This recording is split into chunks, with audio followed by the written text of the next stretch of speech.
اللہ کے رسول صلی اللہ علیہ وسلم کا بہت بڑے معجزوں میں سے معجزہ معراج ہے۔ اللہ رب العزت کو اللہ نے معراج کروائی۔ سبحان الذی اسریٰ بعبدہ،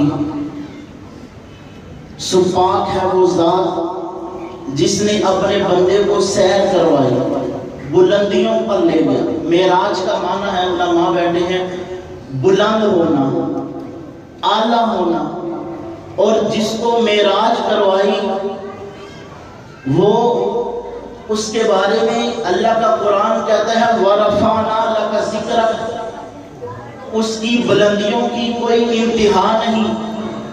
میرا نبی جس دور میں آیا وہ دور بھی اعلیٰ، دور کی جس صدی میں آیا وہ صدی بھی اعلیٰ، صدی کے جس سال میں آیا وہ سال بھی اعلیٰ، سال کے جس مہینے میں آیا وہ مہینہ بھی اعلیٰ، مہینے کے جس عشرے میں آیا وہ عشرہ بھی اعلیٰ، عشرے کے جس ہفتے میں آیا وہ ہفتہ بھی اعلیٰ، ہفتے کے جس دن میں آیا وہ دن بھی اعلیٰ، دن کی جس گھڑی میں آیا وہ گھڑی بھی اعلیٰ، وہ جس ملک میں آیا وہ ملک بھی اعلیٰ، ملک کے جس شہر میں آیا وہ شہر بھی اعلیٰ، شہر کی جس بستی میں آیا وہ بستی بھی اعلیٰ، بستی کے جس مکان میں آیا وہ مکان بھی اعلیٰ۔ اسریٰ بعبدہ، میرے نبی کی بلندیاں اتنی، وہ اپنوں میں اعلیٰ، بیگانوں میں اعلیٰ، چھوٹوں میں اعلیٰ، بڑوں میں اعلیٰ، یاروں میں اعلیٰ، ابیاروں میں اعلیٰ، سجنوں میں اعلیٰ، دشمنوں میں اعلیٰ، عرشیوں میں اعلیٰ، فرشیوں میں اعلیٰ۔ رب کائنات کی قسم ہے، اس کی ازواج بھی اعلیٰ، اس کی اولاد بھی اعلیٰ، اس کے یار بھی اعلیٰ، اس کے اصحاب بھی اعلیٰ، اس کا اٹھنا بھی اعلیٰ، اس کا بیٹھنا بھی اعلیٰ، اس کا چلنا بھی اعلیٰ، اس کی نبوت بھی اعلیٰ، اس کا قرآن بھی اعلیٰ، اس کا سینہ بھی اعلیٰ، اس کا خزینہ بھی اعلیٰ، اس کی رحمت بھی اعلیٰ۔ اللہ نے میرے محبوب کو معراج دی تو بھی اعلیٰ، اللہ نے میرے محبوب کو جو بھی دیا اعلیٰ دیا، اعلیٰ سے اعلیٰ دیا، اور دیتا بھی کیوں نہ، بنانے والا خود جو سبحان ربی اللہ تھا۔ جب معراج ملی اللہ کے رسول نے تفصیلی گفتگو، برادر عظیم ندیم مراد علی سندھ صاحب، معراج ملی، معراج اللہ نے سفر کروایا، جب سفر کروایا آ کر بتایا مکہ والوں اللہ نے مجھے کم و بیش 18,000 سال کی بلندیاں ایک اتنے وقت کے اندر عطا کی کہ دروازے کی کنڈی ابھی ہل رہی ہے، بستر ابھی گرم ہے، اتنے وقت میں عطا کی۔